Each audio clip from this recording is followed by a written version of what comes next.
Tuero padano, tuero padano. Ka Acholi atamni achwal tuana manok gin mele wich matino teme district menuoya lock mele wich impunity gin malik wilo wudu na ki wangitin miyo kato duongi meng madung ti nuoya maraj ko mero to duong ini kir meng enone wune gin rolo tema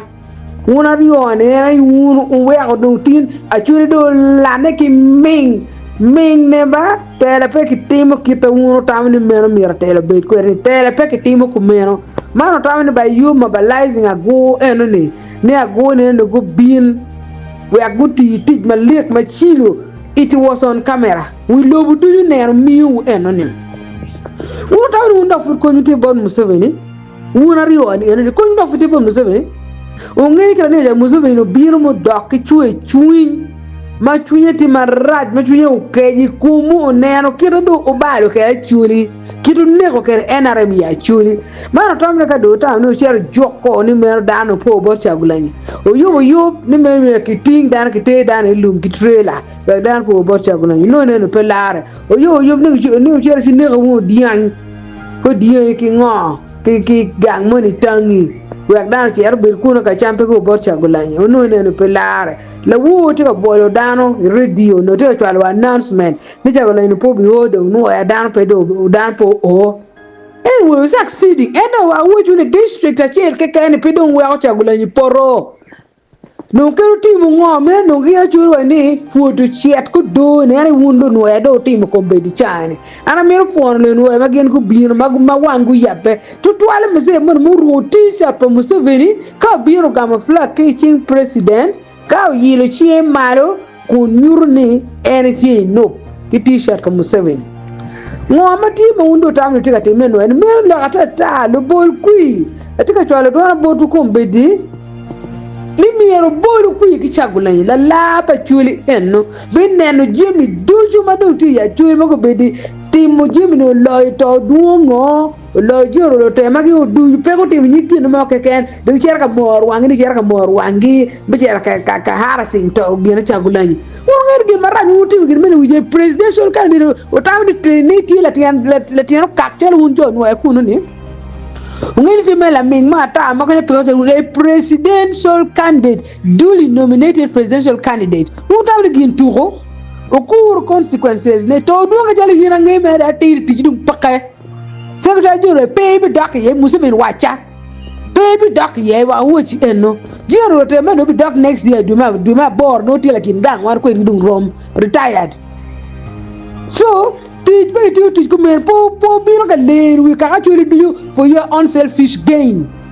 gin maga mena do you ngai gin no do you ngai ni ko be wa ma chalo Uganda watie a campaign me presidential parliamentarians ki local councils do wati a campaign ni ti me le ko ti ya liga o ken en mo me do mio ki police ki prison warders go off all mo ki temu ngoi di guri ko no o ner won to pin o ner ga mena ga mo zube ki ga mena ma do ra kere undo ner ki won wen ga ju wan do ma ken fudo wuti ni ga men ni lo go je pe te ku meno ya tell people your agenda, your manifesto, let people vote for you. Let every presidential candidate know look. Win manifesto of a presidential candidate chiel kiro bera timenin man ma chawla inung lara pedung la is he the only presidential candidate ki Uganda ni ki joma kana betie pengo men won level ni enni o we the positions come be no wen ki chiling you don't ngoka welo dar ki chiling dar gam joma ko gam pedung bi cher ka chun meno megi eno unjo ma kan ma pia ki miru jo ki miru o gamu chamo o bol ku ki chagulay o bol ku ki umbrella ma ka kan mo nena from president to LC1 that umbrella any do bol ku ka cher wan joma no woni ti cher ro tero lu mu jan to luor gin ma kan be po wor gin ma kan wa chil la ti direct la bon luor bena o bol ku ki Bobi Wine o nena do ngoma ti ko wele penu ngi ngey ni ko be wa bi loyo NRM maraj dog ma liet no pe bol ku ki la nyar Christine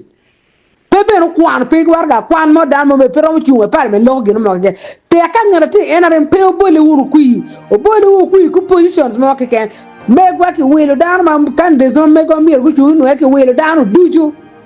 kita mena ngoma welo dan welo cha du dan du da wela ke ken ki chilingi ka te wuna de gina be ki welo dan wela ke chiling mi no chile o kar kom dan is that still the government